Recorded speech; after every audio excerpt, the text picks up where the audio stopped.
Olá, seja muito bem-vinda a mais um vídeo desse canal. E se você chegou por aqui, é porque você sofre com uma terrível ansiedade, não é mesmo? Não sei se você faz um tratamento para um transtorno de ansiedade ou se a ansiedade está aumentada nos últimos tempos e você tem buscado alternativas para isso. Hoje a gente vai falar de 5 hábitos que podem te ajudar a melhorar a gestão da ansiedade no seu dia a dia. Hoje são hábitos, mas a gente já falou de diversas coisas aqui nesse canal. E você pode acessar os outros vídeos que a gente tem aqui, então aproveita para já se inscrever aqui no botão vermelho, ativa o sino para as próximas notificações.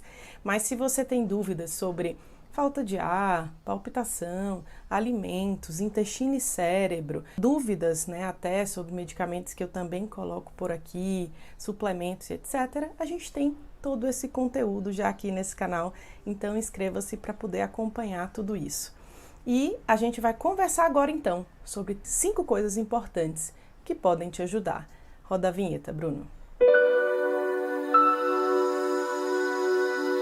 Bom, a primeira coisa que eu queria conversar com você é sobre gestão do tempo.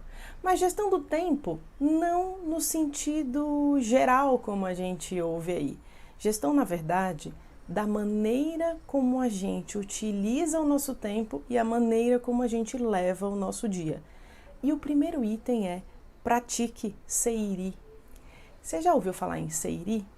Seiri é um conceito japonês, né? Quando o Japão saiu da Segunda Guerra e precisava se reconstruir, né? A gente sabe disso. Uma série de coisas foram implementadas para crescimento da indústria, para a recuperação econômica do país. Seiri é um conceito que vem dos 5 S's, né, que é uma metodologia de produtividade. Mas a gente não vai aqui falar dos 5 S's. Eu quero trazer para você apenas o Seiri. E o Seiri é um conceito de senso de utilização. Senso de utilização a partir da ideia de limpar aquilo que é inútil. Quando a gente tira da frente aquilo que é inútil na nossa vida, e eu estou falando mais especificamente de coisas, de objetos, de atividades, a gente consegue ter um dia melhor, até mais produtivo, né? Já que o conceito vem daí. Mas eu quero trazer essa ideia para você para entender de descontaminação do dia. Quanto mais a gente tem noção de coisas que a gente pode limpar, de coisas que a gente pode tirar da nossa frente e que podem facilitar o andamento, isso melhora a sua gestão da vida e das emoções. Por quê? Porque você precisa entender que nos quadros ansiosos, em muitas pessoas, existe uma dificuldade enorme de lidar com incertezas de resultados, não é isso? Em tudo na vida. Sempre há uma insegurança por trás, né? Sempre há uma ideia de que vai que não dá certo, né? A gente sabe que no fundo existe uma questão profunda sobre controle. E a ideia de tirar aquilo que é inútil pode ajudar você a ter um maior senso de controle da própria vida. Mesmo que a gente saiba que controle em absoluto não existe. Mas a gente pode ter uma organização melhor e dar uma sensação de calma e de que está tudo em ordem. E onde a gente aplica essa ideia? A gente aplica essa ideia na nossa mesa de trabalho. Tira aquilo que você não usa. Tira aquilo que absolutamente só serve para você ver dia após dia e é algo que você não utiliza mais. Limpe a sua despensa e tire aquilo que está vencido e deixe clean. Tire do seu quarto tudo aquilo que não faz mais sentido. Tire do seu guarda-roupa tudo aquilo que não é útil e doe aquilo que pode doar. Jogue fora aquilo que precisa jogar, recicle aquilo que dá para reciclar. Às vezes a gente fica tentando, procurando, aliás, um motivo para se sentir, como que eu faço para me sentir mais calma e tudo, e às vezes numa mudança de conduta no dia a dia já vai fazer com que o seu senso de calma e de ordem já melhore. Isso é ótimo para o seu cérebro. O nosso cérebro tende ao caos, não é? tende à desordem, aos milhares de pensamento, especialmente em quadros ansiosos. A gente tem que ajudá-lo a partir do externo a melhorar a ordem interna. E aí também, quando eu estou falando dessa melhora da utilização das coisas e ter um senso maior daquilo que é útil, isso também inclui as atividades que você faz no dia, né? Isso é extremamente importante quando a gente está falando até de utilização das redes sociais. Ontem eu saí, né, fazendo uma limpeza nas minhas redes sociais, no sentido daquilo que segue tudo, tirando várias coisas, inclusive úteis, mas que não tem condição de você estar vendo tudo aquilo em um feed, em uma atualização de feed. Isso é um overload de informação, que pode até ser informação útil, mas se eu não consigo acompanhar tudo, eu fico só com um excesso de coisas ali, e mesmo que sejam coisas engraçadas, coisas que te ajudem a relaxar, coisas que possam ser úteis na sua vida, não dá para você acompanhar. Isso pode ser uma das coisas que você vai limpar. Limpar o WhatsApp, limpar o seu celular, limpar sua mesa, sua cozinha, seu guarda-roupa. E deixe apenas aquilo que de fato é útil, tá? A segunda coisa é pratique presença a partir de sensações táteis. O que eu quero dizer com isso? Vocês já me viram falar outras vezes sobre mindfulness, né? Atenção plena. Mas eu quero te trazer a ideia de praticar presença, de praticar estar presente, né? A partir de coisas muito simples. Quem é meu paciente ou já viu alguma live, eu já falei sobre isso uma vez, que é sobre a escovação do dente, que pode ser um momento de praticar presença de uma forma muito simples. Se você é destro, você deve pegar a sua escova, né, com a mão direita e colocar o creme dental com a mão esquerda. Se você é canhoto, provavelmente você prega com a esquerda e coloca com a direita. Você vai utilizar, na próxima vez que você for escovar os dentes, fazer exatamente o contrário daquilo que você faz sempre. Então, você vai fazer essa troca da escova. A gente sempre escova com a mão dominante, né? Então, você vai trocar para a mão não dominante. No meu caso, seria utilizar a esquerda, já que eu sou destra. Então, eu escovaria com a esquerda. Você vai colocar o creme dental com a mão direita, começar a escovar os seus dentes, mas antes disso, feche a porta do banheiro para ninguém invadir o seu momento, né? Para ninguém ficar lá batendo. Avisa que vai ficar 3 minutos lá e que ninguém vai poder utilizar o banheiro. Eu sei que para alguns isso não é uma questão, mas existem casas com muitas crianças, né? Muita demanda, e isso pode ser um fator de atrapalhar você. Então, avisa isso. Você vai então começar a escovar os dentes e sentir, e fecha os olhos, sentir a escovação. Sentir o gosto do creme dental, sentir as cerdas da escova nas suas gengivas. Nesse momento, quando você estiver sentindo, vai vir um pensamento. Porque, né, a gente pensa e pensa o tempo todo. Até monges com alta experiência em meditação desconcentram muito rápido. Imagina a gente, né? Então você vai, quando estiver fazendo isso, vai pensar: ai meu Deus, o boleto, ai eu não fiz tal coisa da tarefa do menino, ai eu tenho que responder o e-mail tal. Vai vir esse pensamento. Você vai permitir que esse pensamento aconteça, só vai deixá-lo de lado e voltar a sentir. Sentir a escovação, sentir em cima, embaixo, em todas as partes da sua boca, percebendo a escova passando aqui pela sua mucosa da boca, tudo isso. Isso é uma forma de praticar presença, atenção plena em coisa muito simples. E é um exercício que parece bobo, mas é um exercício importante quando a gente, no nosso dia a dia, não consegue ficar sentindo as nossas sensações táteis de fato. Na ansiedade, tende-se a perceber apenas aquilo que é desconforto, não é? A gente fica, ai, tá tendo um formigamento aqui, tá tendo um músculo tá mexendo ali, meu olho tá tremendo. Vamos aprender a praticar sensações, percepção de sensações táteis. Para quem sofre com ansiedade, isso é melhor, a percepção das sensações, porque aí você não foca tanto na respiração, nem tanto nas sensações que você vai ter pelo corpo.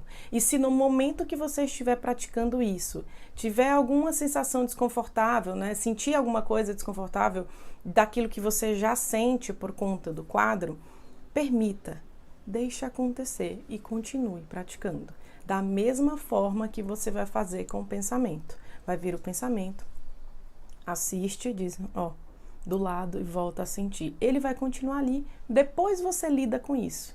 São 3 minutos de presença na sua escovação, tá bom? Você pode fazer isso de manhã, pode fazer isso de noite.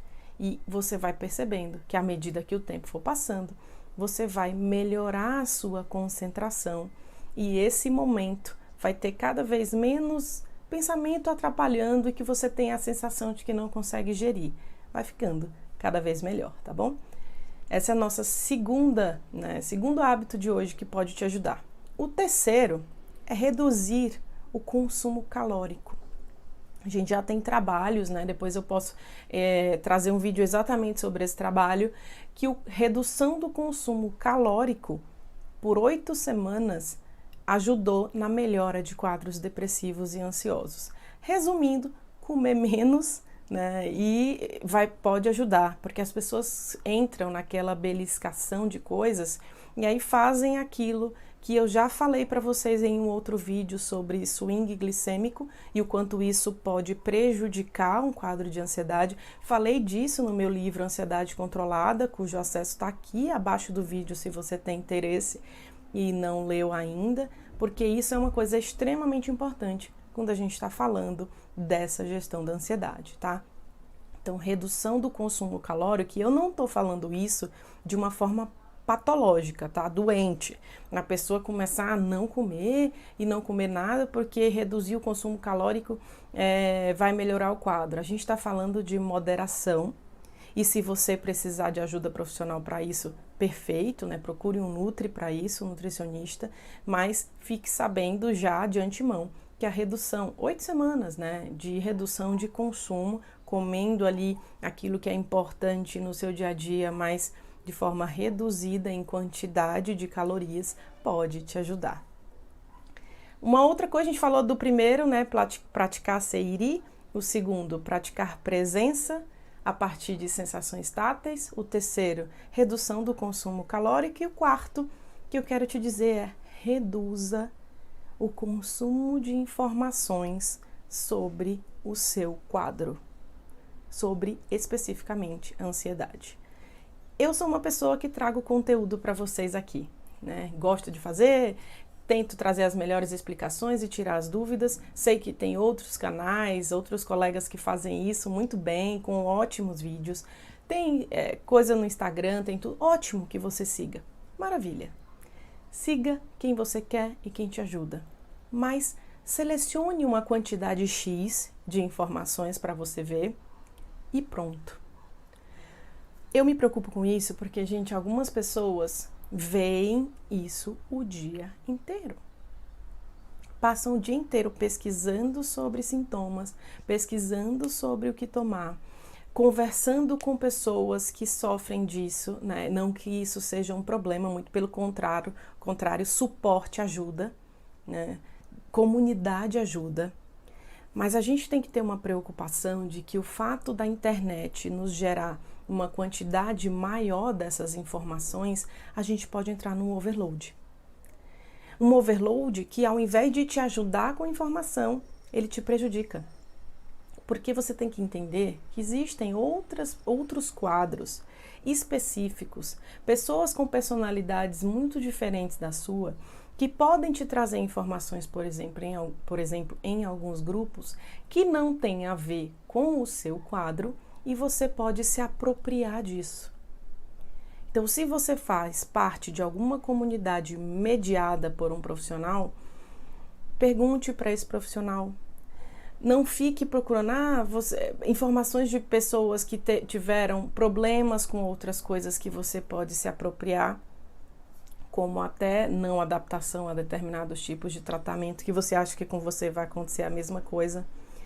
Então, a minha intenção nesse item é ter um cuidado com você no sentido daquilo que você está pegando de informação.